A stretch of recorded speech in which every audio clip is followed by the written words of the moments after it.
Madame Pikmal Ratoui, directrice du centre hospitalier de Montfavet, vous prie d'excuser son absence pour ouvrir cette soirée. Elle m'a demandé de la représenter, ce qui me fait extrêmement plaisir, d'autant plus que je participe aux travaux du DAC et de la communauté 360, dans le cadre de mes fonctions de directrice adjointe chargée de la politique usagée et des parcours handicap, adultes et précarité.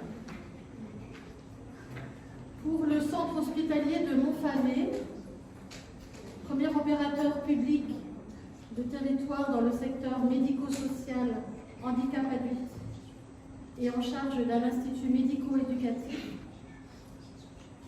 la logique de parcours et le virage domiciliaire sont des axes sur lesquels il souhaite s'investir. Mais parallèlement, c'est pour des situations complexes, de plus en plus nombreuses, avec des aidants en grande difficulté, notamment pour des personnes ayant des troubles autistiques lourds, que nous sommes sollicités aussi bien pour des prises en charge au sein de notre maison d'accueil spécialisée, notre foyer d'accueil médicalisé ou notre IME.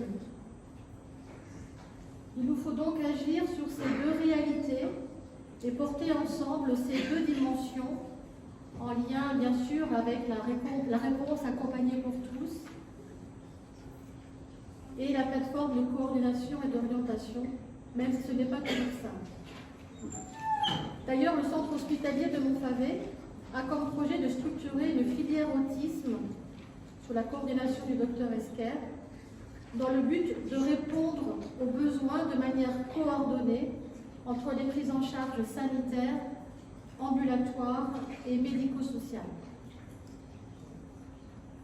Par ailleurs, un deuxième mouvement concerne les personnes en situation de handicap psychique qui sont prises en charge par l'hôpital et qui ont besoin d'une structure médico-sociale.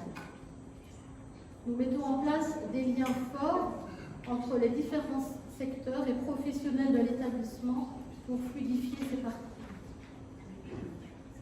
En effet, conscient de notre responsabilité pour assurer les prises en charge des personnes ayant besoin de soins psychiatriques, il est nécessaire que ces listes sanitaires soient actifs compte tenu des demandes d'hospitalisation qui lui font augmenter. Nous le voyons, c'est bien l'articulation entre tous les dispositifs qui permettra de mieux répondre aux besoins des usagers.